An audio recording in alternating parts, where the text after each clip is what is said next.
Well, Blues ended the 2025 calendar year with a pretty embarrassing loss to the Colorado Avalanche tonight. Record-setting, though, but just not in a good way for the Blues. And we'll break that down for you here on Blues Central Postgame, brought to you by DrinkThunder.com, and all content here on STL Sports Central brought to you by DraftKings, where the crown is yours.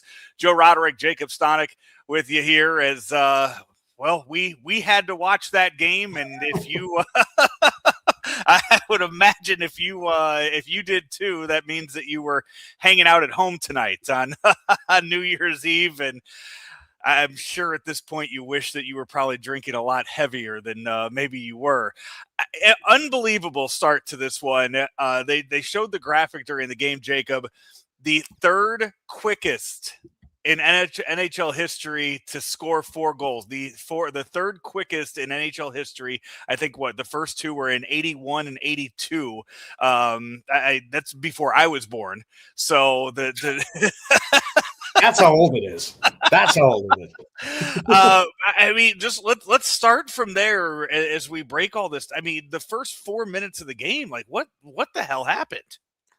I mean, I think it was the usual of where, oh, hey, they start off rough and they let in a goal within the first 2 shots. Okay, they're used to that. Well, Colorado's not a team that just, all right, we scored early. Let's settle it down a little bit. And they're like, no, we're just going to kill you, essentially. And it was one blow after the other, and they did not know how to respond. They weren't good at it. They didn't respond well. And they just sat on their heels. And I mean, even after the first goal, it looked like they just gave up. And I kind of said earlier where it just looked like, they're playing hockey, but like they're playing just because we get paid to be here. Not because we want to be here. I mean, it was a rough game from all aspects. And it certainly looked like that just off the get-go. I mean, you can't start a game again. First, it was this time the second shot because the first one was saved. But still, first 2 shots of the game, one of them already goes in. A short one there really quickly afterwards that gets waved off. And then right away, McKinnon gets right back into it, points to the goal, say, that first one should have been a goal too. And it's like, okay, maybe that's the end. Nope. Just continues the onslaught right away afterwards on the very next shot. And I mean, overall, just a defensive lapse, one I had not seen in a long, long time. I mean, this is borderline, what the Red Wings had a few years ago, where they had that goal differential of, I believe it was somewhere in the 200s, negative 200s, if I remember right, not too long ago. And it's a Blues team. It feels like it's in that area. I don't know why, because there's still only 3 points out of the playoff spot.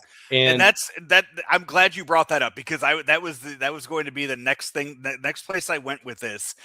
The Avalanche have a chance right now. So tonight was the Blues' 41st game of the season, halfway through the season with games played. I didn't look up how many games the Avalanche have played this year, but right now the Avalanche are on pace to break the points record for a single season with what they're doing. So they are the 1 seed. They are the top of the top in the NHL right now. This was the first time of 3 that the Blues have played them this year. And we're sitting here talking about, the Blues are 3 points out of a playoff spot. Earlier this week, they were 1 point out of a playoff spot before this 2-game losing streak. You see just how far away the Blues are 5 minutes into this game. So anybody, like, for any talk, like last year, I get it. They were 2 seconds away from knocking off the number 1 seed in the playoffs last year.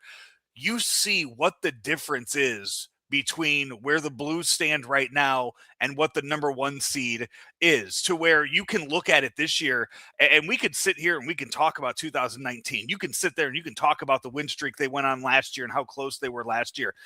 They are nowhere close right now to it is not, get in and you have a chance.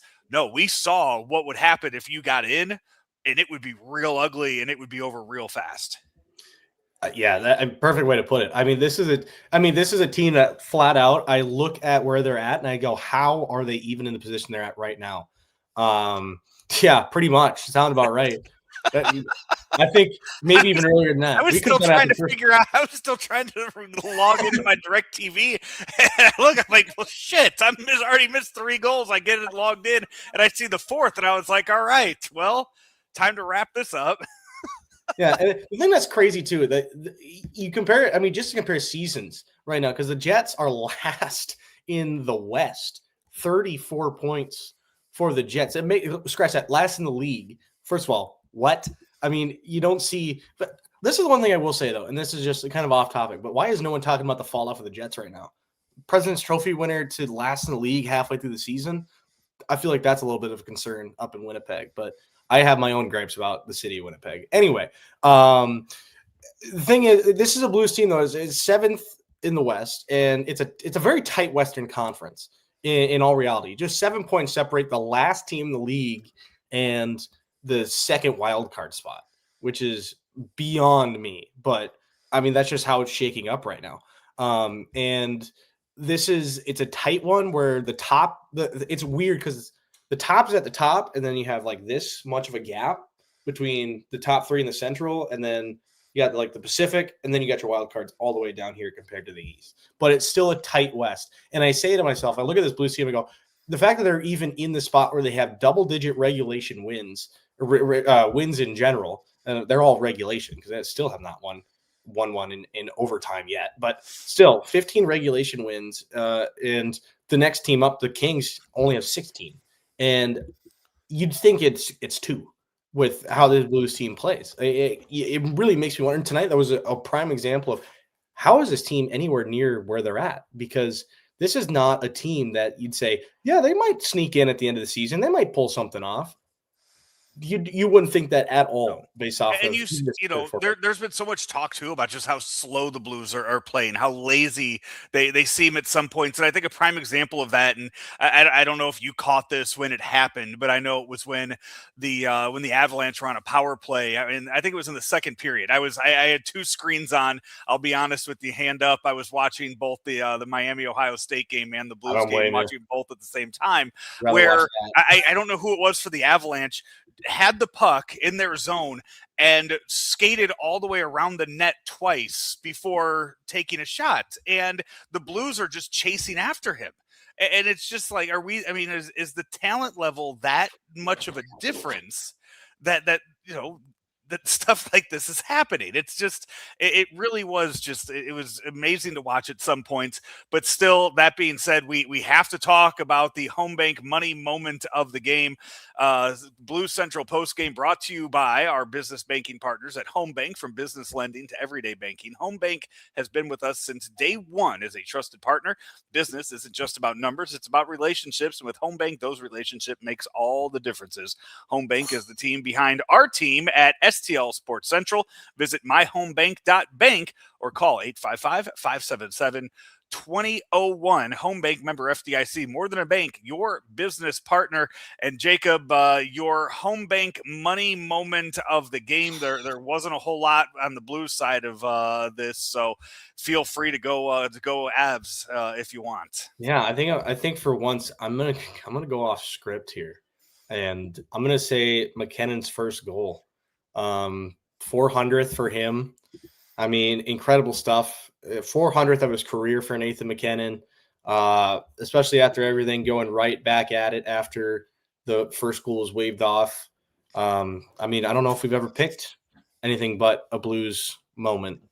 So it hurts me to say it, but I guess I could say the Dvorsky goal, but even then it was kind of a fluky goal that they were lucky went in. We've done it for Mizzou post games. We've gone the other side for Mizzou. Oh, for Mizzou. Yeah. Mizzou, no, so. it's well within the rules. Don't worry. Yeah, it's.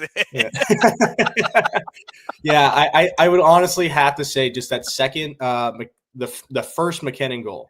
It was a nice goal. That was a really nice hockey goal, crashing the net. Wasn't as flashiest.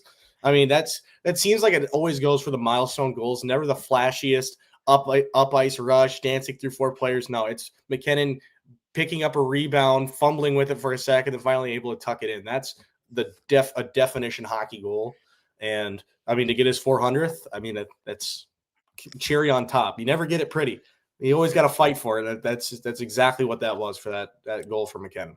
I saw before the game. I knew Colorado was good. I think it was a minus 300, maybe a minus 350 for them to win. If you wagered that on DraftKings, or maybe you looked at DraftKings tonight and you played a little football action with the Miami Ohio State game. Plenty of football tomorrow on Saturday to get in on DraftKings and start the new year as a winner with plenty of games tomorrow, and then a full slate Saturday and Sunday for NFL games in Week 18. Every touchdown, every over under, every parlay right there at your fingertips on the DraftKings Sportsbook app, America's top-rated sportsbook app. And if you use promo code STL Sports, if you are a new Missouri customer, bet $5, get $300 when you place that first $5 bet. And now in Missouri, where gambling is now 1 month into being legal here in the Show Me State. That's code STL Sports in partnership with DraftKings Sportsbook. Gambling problem? Call 1-800-GAMBLER. 21 plus, physically present in Missouri. Eligibility and restrictions apply. Terms at DraftKings.com/sportsbook. Bonus bets expire 7 days after issuance. For additional terms and responsible gaming resources, see sportsbook.draftkings.com/promos. Jacob, one thing, and I want the chat to get involved in this too. One thing I'm very interested to get your thoughts on, and because earlier today, Team Canada came out with their rosters for the Olympics, which start up in about a month from now. The NHL will take their break. First time since 2014 that NHL players are allowed to play in the Olympics. Jordan Binnington named one of the goalies for Team Canada. We have seen time and time again that he has just struggled out there on the ice. And we can say all we want about the defense, but you are seeing a huge difference right now in games that he's between the pipes and Joel Hofer is in net. As of right now, like the Blues, seeing that he is the goalie for Team Canada, knowing what he did in the Four Nations last year, if the Blues want to make a statement and do anything regarding Jordan Binnington, you kind of have to wait till after the Olympics at this point. Like, how do you handle that, knowing that he is right now, he's named the goalie for Team Canada, and you're seeing him out there struggling night after night when he gets an opportunity? I mean, I honestly have no idea, because it's so weird, because he's still the best big game goaltender. The problem is, when a big game goaltender steps up in a big game, when his players around him are also acting like it's a big game. Tonight should have been a big game, but when you just fall asleep, you leave your goaltender out to dry on the first two goals and give up afterwards, then it's not a big game anymore. You fall asleep, and your goalie's only going to play as good as the defense in front of him. I mean, that simply put. And this is the problem this year I found, is that when they're playing in front of Binnington, there's no drive. I hope that when it comes to the Olympics, and what we kind of saw, it was kind of the same thing in the middle of last year. It was Binnington was in the net, had some struggles, still stepped up a little bit better last year, I'll be honest, but this still was, team was a little slow in front of him, didn't give him a lot of chances, kind of hung him out to dry. So we saw him with some bad numbers, didn't look as hot. When you go to the Four Nations, and you got a team with, they're playing to win every single game. Every game's a big game. He's stepping up huge in all those games, making massive saves, and he's got a team in front of him that wants to win. They're playing incredibly hard. The team in front of him is playing like every game's a big game. So, I mean, I think come the Olympics, I think we'll see that version of Binnington again, because it's going to be the same thing like the Four Nations. Every game's going to be a big game. Every team's going to be playing good in front of them. That being said, though, I think, and like I said, it's kind of the same thing we saw from Hofer. When there's no, I think, Sandwich Man puts it perfectly. This team's heartless. I mean, when there's no big drive, when there's no big, pride in the game, when there's no, say, oh, we're down a few. Let's go back and fight for it. Let's get back to it. And then they just don't. There's nothing there. It's just kind of just playing around. You got to say, oh, well, we still got 40 minutes to play, so let's just get this over with. There's got to be a little bit. How frustrated would you be if Binnington goes out and puts up an outing in the Olympics the way that he did in the Four Nations last year? Well, if it's against the U.S., I'd be mad. But otherwise, I think I would honestly be happy, because then that just proves that the old Binnington's still in there. Do you look at trading him then? That's kind of the sad part. That's the sad truth. It's going to be, that's the thing of there. If Binnington performs in the Olympics very well, there's going to be a lot of teams asking for him now. There's a lot of teams asking for him beforehand. And I don't think right now, there's a lot of people asking for him based off of the last one. I mean, I know the Oilers were for a little bit and then went a different direction. But as of right now, I don't think so. But after, if he does perform well in the Olympics, that's an entire possibility, because it's kind of the same thing we saw last year at the Four Nations. It was not an NHL's game. It wasn't an NHL season, and even some parts of the playoffs too. It was, they're playing games outside of the regular season that are increasing. I guess you can say their draft stock, increasing his draft stock, increasing his worth.